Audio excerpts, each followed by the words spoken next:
دوستو اگر ہم گزرے ہوئے 30 سے 40 سالوں کا ذکر کریں تو اس طویل عرصے میں جاپانی پروڈکٹس کی بہت گہری چھاپ لوگوں کے دل و دماغ میں رہی ہے۔ اس میں اگر ہم بات کریں الیکٹرونکس یا الیکٹرک اشیاء کی تو جاپانی کمپنی ہر طرف گہرے بادلوں کی طرح چھائی ہوئی ہے۔ دوسری جنگ عظیم کے بعد جب جاپان کو امریکہ کے ہاتھوں بڑی شکست کا سامنا کرنا پڑا تو جاپان نے اپنی فوج باقاعدہ طور پر ختم کر دی اور اپنی ساری عقل نئی سے نئی اور اعلیٰ سے اعلیٰ چیزوں کو بنانے میں لگا دی۔ دوستو جاپان کے لیے وہ مشکل ترین وقت تھا، لیکن اس بہادر قوم نے ہمت نہیں ہاری اور اپنے دل و دماغ کو مضبوط کرتے ہوئے ایک نئے عزم کے ساتھ آگے بڑھنے کا فیصلہ کیا اور دنیا میں اپنا نام منوانے کے لیے کامیاب کوشش کی۔ دوستو آج ہم جاپان کے ہی ایک عظیم انجینئر سوئیچیرا ہونڈا کا ذکر کرنے جا رہے ہیں، جس نے ہونڈا جیسی عظیم اور حیرت انگیز کمپنی کی بنیاد رکھی تھی۔ سوئیچیرا ہونڈا وہ انقلابی انسان تھے جنہوں نے دنیا کو سب سے پہلے بائی سائیکل، موٹر سائیکل اور ہونڈا آٹو موبائل جیسی پائیدار سہولتیں فراہم کی۔ دوستو اس ویڈیو میں ہم آپ کو سوئیچیرا ہونڈا کی عظیم جدوجہد کا ذکر بھی بتائیں گے، جس نے اسے ہونڈا جیسی امیزنگ کمپنی کی بنیاد رکھنے پر اکسایا تھا۔ لیکن اس سے پہلے ہم آپ سب تمام نئے آنے والے دوستوں سے گزارش کریں گے کہ اگر آپ نے ابھی تک ہمارے چینل شیبی ٹی وی کو سبسکرائب نہیں کیا تو ابھی چینل کو سبسکرائب کر کے ہمارے چینل کا حصہ بن جائیں اور ساتھ میں لگے گھنٹی کے نشان کو بھی دبا دیں تاکہ ہماری نئی ویڈیو کا نوٹیفیکیشن آپ کو بر وقت مل سکے۔ دوستو سوئیچیرا ہونڈا 17 نومبر 1906 کو جاپان کے ایک شہر ہمامائسو میں پیدا ہوئے تھے۔ ان کے باپ کا نام گے ہونڈا تھا اور ان کے والد پیشے کے لحاظ سے ایک لوہار تھے جو پرانی سائیکلوں کو خرید کر ان کی مرمت کر کے بیچا کرتے تھے اور یہی ان کا فیملی بزنس بھی تھا۔ سوئیچیرا ہونڈا اپنے باپ کے ساتھ کام میں اپنے باپ کا ہاتھ بتاتے تھے۔ سوئیچیرا ہونڈا کو شروع ہی سے پڑھائی لکھائی کا شوق بالکل بھی نہیں تھا، اس لیے انہوں نے صرف 16 سال کی عمر میں اسکول کو خیر آباد کہہ دیا اور وہ مکمل ٹائم اپنے باپ کے ساتھ دکان پر کام کروانے لگے۔ اسکول چھوڑنے کے بعد تھوڑا ہی عرصہ بعد اخبار پر ایک روز کار بنانے والی کمپنی کا انہوں نے اشتہار دیکھا۔ یہ جاب ایک کار میکینک کی جاب تھی اور انہوں نے اس جاب کے لیے اپلائی کر دیا۔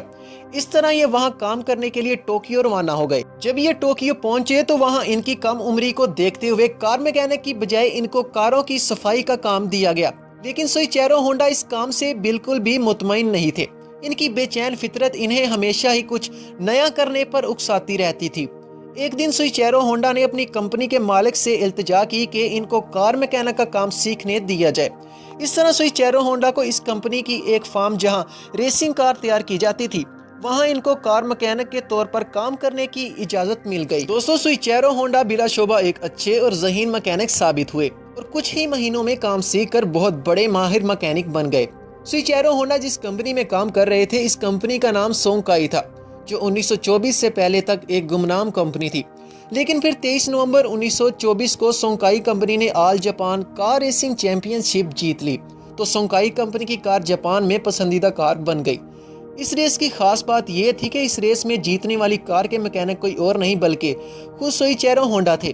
یہ ریس سوئیچیرا ہونڈا کی زندگی کا ایک بہترین موڑ ثابت ہوئی، کیونکہ کمپنی نے 21 سالہ ہونڈا کو ایک برانچ کی ذمہ داری سونپ دی، جو بلا شبہ ان کے لیے ایک بہت بڑی کامیابی تھی۔ دوستو 1928 میں پھر بالآخر سوئیچیرا ہونڈا نے سونکائی کمپنی کو بھی خیر آباد کہہ دیا اور وہ واپس اپنے آبائی شہر آ گئے اور یہاں آ کر انہوں نے ایک چھوٹی سی ورکشاپ بنائی اور گاڑیوں کی مرمت کرنے لگے، مگر جلد ہی وہ اس کام سے بھی اکتا گئے اور خود کا ایک چھوٹا سا بزنس شروع کر دیا۔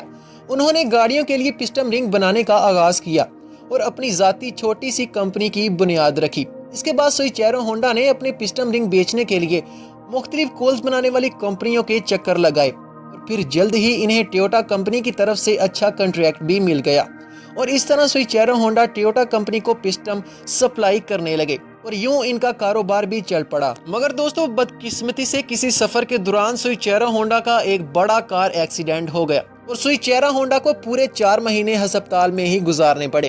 اس دوران ٹویوٹا کمپنی نے پسٹن رنگ نہ سپلائی کرنے کی وجہ سے سوئیچیرا ہونڈا کا کنٹریکٹ بھی ختم کر دیا۔ یہ وقت سوئیچیرا ہونڈا کے لیے انتہائی آزمائش کا تھا، لیکن پھر انہوں نے صحت یاب ہونے کے بعد دوبارہ لگن اور حوصلے کے ساتھ اپنے کام کا آغاز کر دیا۔ مگر دوستو شاید کہ آپ کو یاد ہو کہ یہ وقت دوسری جنگ عظیم کا تھا۔ اسی دوران امریکی حملے میں سوئیچیرا ہونڈا کی فیکٹری مکمل طور پر خاک ہو گئی تھی یہ وہ وقت تھا جب سوئچیرو ہونڈا مکمل طور پر بے بس ہو گئے تھے۔ دوسری جنگ عظیم کے اختتام پر جاپان کو شکست سے دوچار ہونا پڑا۔ اس جنگ عظیم کے بعد سوئچیرو ہونڈا نے فیکٹری کی جگہ بیچ کر 1946 میں ان پیسوں کا ہونڈا ٹیکنیکل انسٹیٹیوٹ ریسرچ کھولا۔ جاپان کی اکانومی کلیمز بھی گر چکی تھی۔ لوگوں کے پاس آنے جانے کے لیے کوئی ٹرانسپورٹ سروس موجود نہ تھی۔ اسی دوران سوئچیرو ہونڈا کے ذہن میں ایک ترکیب آئی۔ انہوں نے ایک عام سائیکل کے ساتھ ایک چھوٹا سا انجن جوڑ دیا اور اس طرح ہونڈا کمپنی اور سوئچیرو ہونڈا کی پہلی پروڈکٹ تیار ہو گئی، جسے بہت ہی زیادہ مقبولیت ملی اور پسند کرنے کے ساتھ ساتھ اسے وسیع پیمانے پر خریدا بھی گیا۔ تب اس کی قیمت صرف 1500 روپے تھی۔ دوستو، یہ ہونڈا کمپنی کی پہلی بڑی کامیابی تھی۔ 1949 میں سوئچیرو ہونڈا نے اپنی کمپنی کا نام ہونڈا ٹیکنیکل انسٹیٹیوٹ ریسرچ سے بدل کر ہونڈا موٹرز کمپنی رکھ دیا۔ پھر اسی سال ہونڈا کمپنی نے ٹو اسٹاک بائک بھی متعارف کروا دی۔ اس کے بعد سوئچیرو ہونڈا نے پیچھے مڑ کر کبھی نہیں دیکھا۔ یہ ترقی کی منزل تیزی سے طے کرتے چلے گئے۔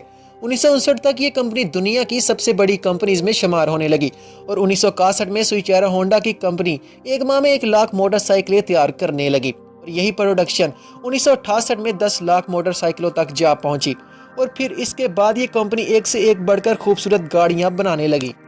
دوستو، اس کمپنی کی کامیابی کا سب سے بڑا راز یہ تھا کہ سوئچیرو ہونڈا مزدوروں کے ساتھ مل کر کام کرتے تھے اور کبھی بھی خود کو بوس نہیں سمجھتے تھے، تو اللہ نے ان کی محنت کا پھل انہیں عطا کر دیا اور آج ہونڈا کمپنی کی گاڑیاں پوری دنیا میں لوگ پسند کرتے اور خریدتے ہیں۔